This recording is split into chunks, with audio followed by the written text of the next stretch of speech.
একটু জোরে জোরে দাও না। উফ, ভালো করে না দিলে তো কাজ হবে না। আরও জোরে দিলে তো ফেটে যাবে, তখন তো সমস্যা হয়ে যাবে। ফাটবে কেন? এটা কি বেশি চাপ নিতে পারে না? রাবার জাতীয় জিনিস, এটা বেশি চাপ দিলে তো ফেটে যাবে। এটা বেশি চাপ নিতে পারবে না। এটা তো বেলুনের মতো, এটা তো রাবার না। তুমি জোরে দাও। তুমি আসলেই বোকা তো। এটি বেলুন, ওকে এটাতে বেশি চাপ দিলে ফেটে যাবে, আর ফেটে গেলে আসল ঝামেলায় পড়বো আমি। ওরে তাই? এটা ফেটে গেলে বুঝি কিছু হবে না? আমি এমনি এমনি ছাড়া পেয়ে যাব। তোমার তো কোনো ঝামেলা নেই, তোমার আর কি সব দোষ আমার উপর দিয়ে কেটে পড়বে। উফ, এত কথা বলো না, ভালো করে কাজটা করতে দাও তো। আয়ান কথাটা শেষ করতেই নিজের কাজটা করতে লাগলো। নীলা আয়ানের দিকে একদৃষ্টিতে তাকিয়ে সবটা দেখে চলেছে। এতক্ষণ বকবক করে আয়ানের মাথা খেয়ে নিয়েছে নীলা। নীলা আর আয়ান, তাদের দুজনের মাঝে আছে দীর্ঘ 2 বছরের ভালোবাসার সম্পর্ক। আজ তারা রুম ডেটে এসেছে। নীলা আর আয়ানের আগেও অনেকবার রুম ডেট করেছে, এটা তাদের নতুন কিছু না। আর আয়ান যেই বাড়িতে থাকে সেই বাড়িতে আয়ান ছাড়া আর কেউ থাকে না। আয়ানের বাবা মা দুজন লন্ডনে থাকে।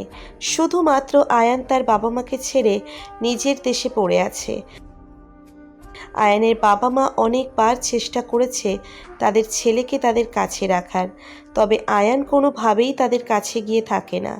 নিজের দেশ আর নীলা, এই দুটো কারণে আয়ান পড়ে আছে এখানে। আয়ান আরও একটু জোরে চাপ দিতেই ধপাস করে বেলুনটা ফুটে গেল। বেলুন ফেটে যেতেই নীলা চিৎকার করে উঠল। নীলার চিৎকারে শুনে আয়ান হকচকিয়ে উঠল। এমন করে কেউ চিৎকার করলে যে কেউ ভয় পেয়ে যাবে। আয়ান নীলার দিকে তাকিয়ে কৌতূহলী কণ্ঠে বলতে লাগলো, কি হয়েছে? এমন করে চিৎকার করে উঠলে কেন? তো কি করব? তুমি তো বেলুনটা ফাটিয়ে ফেলেছো। এখন আমার কি হবে? তোমার কি হবে মানে? বেলুন ফেটেছে তো কি হয়েছে, নতুন বেলুন নিয়ে নিব নে। না, এমনটা হতে পারে না। তুমি জানো এই বেলুনটা এসে আমার ছোট ভাই না দেখতে পেলে কি করবে? কি করবে? তোমাকে খেয়ে ফেলবে। তুমি চেনো না ওকে। আমি কিচ্ছু জানি না, তুমি এই বেলুনটা ঠিক করে দাও। আমি কি করতে ঠিক করব? তুমি তো বললে আয়ান জোরে দাও জোরে দাও, আমি তো বলে দিলাম জোরে দিলে ফেটে যাবে। আমি বললেই তুমি দিবে, তা না হলে এখন আমি বলছি এটাকে ঠিক করে দাও। তাড়াতাড়ি করো, নিলয় চলে আসছে তো। নীলার কথা শুনে আয়ান এক দৃষ্টিতে নীলার দিকে তাকিয়ে আছে। এমনিতেই সব সময় নীলা নিজের সাথে করে তার ছোট ভাইকে নিয়ে আসে। আয়ানেরও ভালো লাগে নিলয় থাকলে, তবে আজ নিলয় তার সাথে করে একটা বেলুনও নিয়ে আসে, আর যেটা নিলয় আয়ানকে ফোলাতে বলে ওয়াশরুমে চলে যায়। নীলা আর আয়ান গল্প করতে করতে কখন সেই বেলুনে জোরে ফু পড়ে গেছে খেয়াল করতে পারেনি, যার ফলে বেলুনটা ফেটে যায়। আয়ান নীলার দিকে তাকিয়ে থাকতেই নীলা অয়নকে উদ্দেশ্য করে চরম বিরক্তি নিয়ে বলতে লাগলো, কি হলো? এমন হা হা করে তাকিয়ে আছো কেন? আমি কিছু বলেছি? তুমি কি ঝামেলা করতে চাও? এমন করে বলো না গো, আমি শান্তিপ্রিয় মানুষ, আমি কোনো ঝামেলা করতে চাইবো বলো আমায়? তাহলে হাদারামের মতো বসে আছো কেন? তাড়াতাড়ি কিছু একটা করো, তা না হলে নিলয়ের হাত থেকে তোমার কোনো মুক্তি নেই। এমন করে ভয় দেখাও কেন? তোমরা দুই ভাই বোন আমার সাথে কি শুরু করে দিয়েছো? আমি কোথায় যাই এখন? আসল কাহিনী হবে একটু পরেই, তখন আমার কোনো দোষ দিতে পারবে না, বলে দিচ্ছি আমি। নীলার কথা শুনে আয়ান রীতিমতো ঢোক গিলতে লাগলো। সত্যিই নিলয় সেই রকম ফাজিলের সাথে সাথে অনেক খাট তেরা। এই তেরাটাই এখন নিজের বেলুনটা ফাটিয়ে দেখলে পুরো বাড়ি মাথায় নেবে। আর নীলা তো নিজের ভাইকেই সাপোর্ট করবে, ভাইকে রেখে আয়ানকে আর সাপোর্ট করবে না। আয়ান নীলার দিকে তাকিয়ে ফাটা বেলুন নিজের হাতে নিয়ে বসে বসে কথাটা ভাবতে লাগলো। আচমকা আয়ানের পিছন থেকে নিলয় এগিয়ে এসে আয়ানকে উদ্দেশ্য করে বলতে লাগলো, আয়ান ভাইয়া, আমার বেলুনটা কি হয়েছে?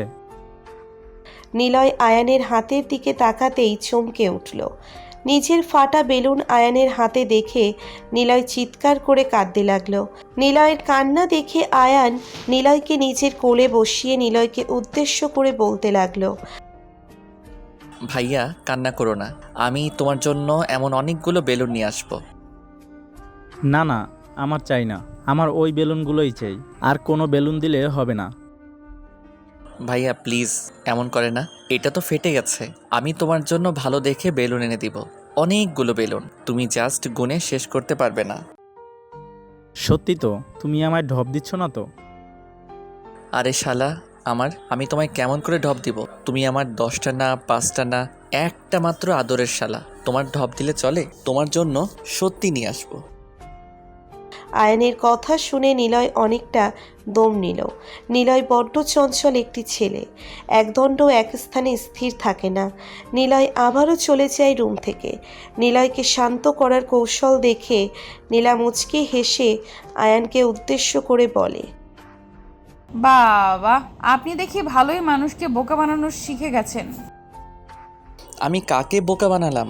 আমি তো সত্যি কথা বলেছি। আর তুমি জানো না, নীলয়ের জন্য আমি কিছু নিয়ে আসি বললে সেটা আনি কি আনি না। সেটাই তো। আপনি সকলকে এত সুন্দর করে কি করে মানাতে পারেন আমায় একটু বলবেন তো?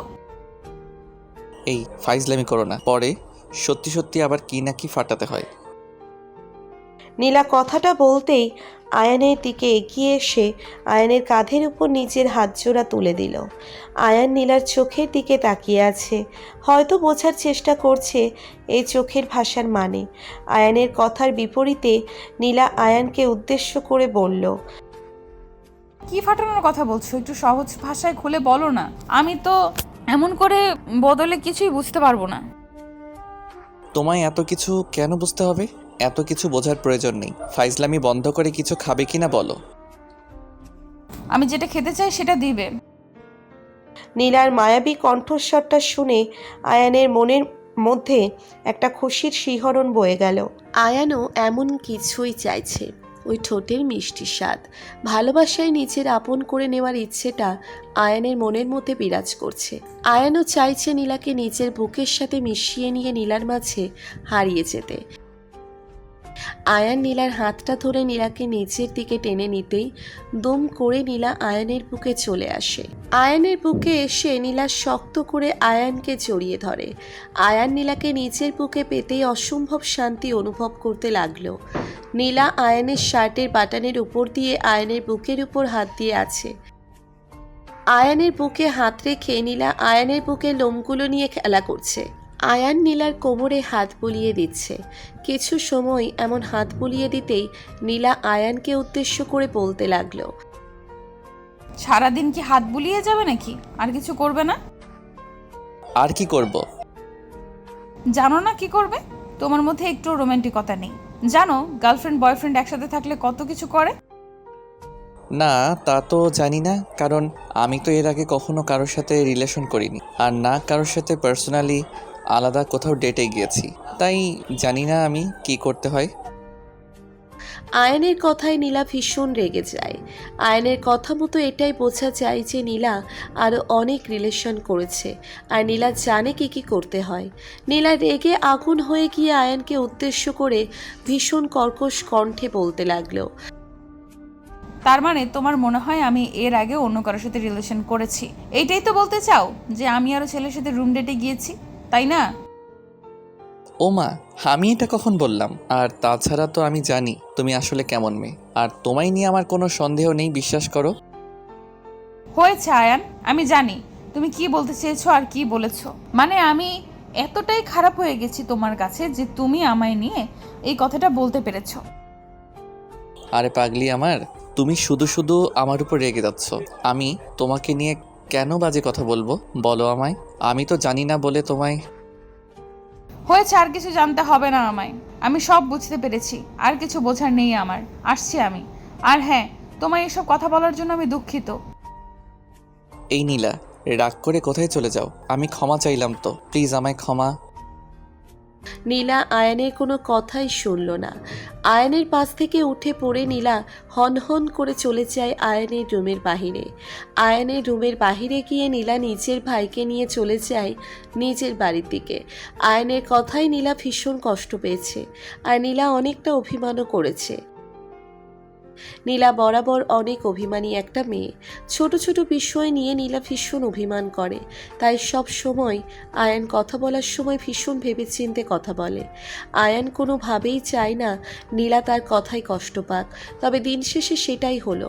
আয়ানের কথায় নীলা কষ্ট পেয়ে গেল। নীলা তার ভাই নিলয়কে নিয়ে চলে যেতে নিতেই আয়ান নীলাকে আটকাতে চেষ্টা করলো, তবে নীলাকে আটকে রাখা কি আর চারটিখানি কথা নাকি? নীলা রাগে গজগজ করতে করতে হন হন করে চলে যায়। রাতের দিকে আয়ান নীলাকে কল করলো। নীলা বারবার আয়ানের কল কেটে দিচ্ছে। আয়ানও নাছোড় বান্দা, কল দিয়েই চলেছে সে।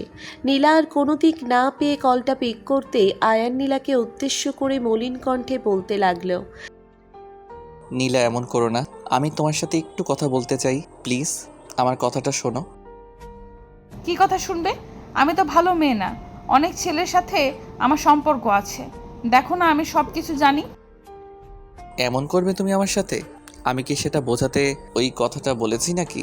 আমি তো জানি না তাই বলেছিলাম, সরি। তো কিসের সরি? আমার সাথে ক্ষমা চাইছো কেন? কোনো ভুল তো করনি তুমি, আমি ভুল করেছি, ক্ষমা আমি চাইবো, তুমি না।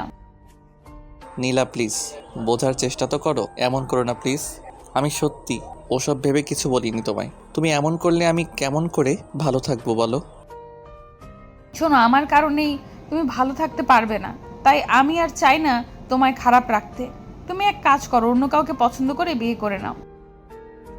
নীলা সত্যি কি পাগল হয়ে গেছো তুমি? মাথা ঠিক আছে তোমার? এসব কী ধরনের কথা বলছো তুমি? আমার কিন্তু সত্যি এখন রাগ হচ্ছে ভীষণ। রাগ করে লাভ নেই, আমি তোমার ভালো চাই, তাই আর কিছু বলতে চাইছি না। রাখছি, আমায় আর বিরক্ত করো না। হ্যালো নীলা, আমার কথাটা শোনো প্লিজ। ভুল করেও তুমি হ্যালো। আয়ান নিচের কথাটা বলে শেষ করার আগেই নীলা কলটা কেটে দিল। আয়ান আবারও নীলার নাম্বারে কল ডায়াল করতেই আয়ান দেখতে পেল নীলার নাম্বারটা বন্ধ আছে। আয়ানের মাথা কাজ করা বন্ধ করে দিয়েছে। একটা সামান্য ছোট্ট ব্যাপার নিয়ে নীলা এত বড় একটা সিন ক্রিয়েট করতে পারলো। নীলার একটুও কষ্ট হলো না এমনটা করতে। আয়ান তো বারবার করে বলেছে যে সে ভুল বলেছে, কিন্তু নীলা যেন সেই ভুলটাকেই সঠিক করে নেওয়ার সিদ্ধান্ত নিয়ে ফেলেছে। আয়ান নিজের ফোনটা রাগের কারণে ফ্লোরে ছুঁড়ে মারল। নীলার কথা ভাবতেই আয়ানের চোখের পাতা ভারী হয়ে উঠেছে। বুকের বাম পাশে তীব্র কষ্ট অনুভব হচ্ছে তার। ওইদিকে নীলাও কেঁদে কেঁদে নিজের চোখ ভাসিয়ে ফেলেছে। নীলা নিজের রুমের লাইট অফ করে কান্না করছে। নীলার মা নীলার রুমে এসে এমন অবস্থা দেখে প্রশ্নসূচক কণ্ঠে নীলাকে উদ্দেশ্য করে বলতে লাগলো, এসব কি করেছিস নীলা? কি হয়েছে? কান্না করছিস কেন? কিছু হয়নি, এমনিতেই কান্না করছি। এমনিতেই কান্না করছিস মানে? পাগল হয়ে গেছিস তুই? কেউ কি এমনি এমনি কান্না করে? কি হয়েছে আমায় বলবি না? কিছু হয়নি বললাম তো, আমার কথা কি বোঝো না তুমি? বুঝেছি। আমি সিওর আয়ানের সাথে ঝগড়া হয়েছে তোর। আমি বুঝি না আয়ানকে এতে ভালোবাসা, তারপর ও কেন এই ছোট ছোট বিষয় নিয়ে ঝগড়া করিস? আমি কি নিজের ইচ্ছায় রাগ করি নাকি? ও নিজেই তো আমায় দিয়ে ঝগড়া করায়, আমায় নিয়ে বাজে কথা বলেছে। তোদের দুটোর মাঝে এসব ঝামেলা তখনই শেষ হবে যখন তোদের বিয়ে হয়ে যাবে। বিয়ে?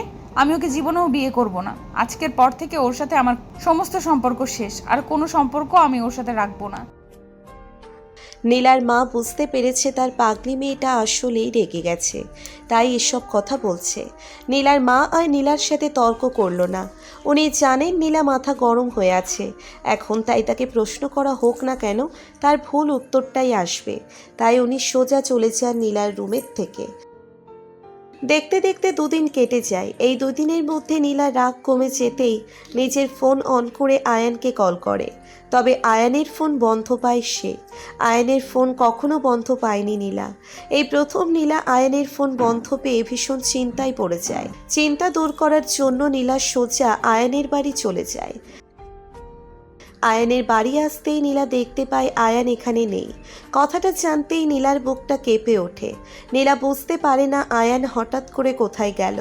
নীলা ফের কিছু সময় আয়ানের বাড়ির সামনে দাঁড়িয়ে থেকে অতঃপর চলে আসে নিজের বাড়িতে। বাড়ি এসে নীলা মনমরা হয়ে বসে বসে কাঁদতে থাকলো। নীলার কান্না কমছে না।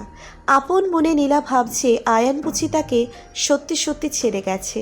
নীলা কিছু সময় কান্না করতেই কেউ একজন নীলার পাশে বসে নীলার মাথায় হাত বুলিয়ে দিতে দিতে বলল, পাগদি, রাগ উঠলে মাথা ঠিক থাকে না তাই না? এমন করে রেগে গেলে কিন্তু আমি সত্যি চলে যাব। নীলার কণ্ঠস্বরটা শুনতেই হকচকিয়ে গিয়ে আয়ানকে দেখতে পেয়ে খুশিতে পাগল হয়ে যাওয়ার উপক্রম হয়। নীলা আয়ানকে শক্ত করে জড়িয়ে ধরে কান্না করতে থাকে। আয়ান নীলাকে উদ্দেশ্য করে মুচকি হেসে বলে, ফিরে এলাম তো, আবার কান্না কেন? তুই আসলে একটা খারাপ লোক। আমায় একা ফেলে চলে যেতে চাস তো? জানিস আমি মরে গেছিলাম, আর একটু বাদে এলে আমার মরা মুখটাই দেখতিস। এই একদম বাজে কথা বলবে না। আমি থাকতে তোমার কোনো ক্ষতি হবে না। হয়েছে, আমি আজকেই বিয়ে করব, চলো আমার সাথে। পাগল হয়ে গেছো নাকি? হুট করে বিয়ে কেন? তাছাড়া বাবা মা। তুমি যাবে কিনা বলো। যাবো তো, চলো করছি ফেলি বিয়ে। আয়ান নীলার এমন পাগলামিতে সাই দিল। এছাড়া আর কি করবে সে? নীলা রেগে গেলে আবার ঝামেলা হবে, তাই অয়নও চাইছে না আর কোনো ঝামেলা হোক। নীলা আর আয়ান এর জন্য দোয়া করবেন, তারা যেন সব সময় ভালো থাকতে পারে। আর লাইফে কিন্তু এমন একটা রাগী মানুষের প্রয়োজন আছে, কারণ রাগী মানুষগুলো সব সময় পাগলের মতো ভালোবাসতে পারে।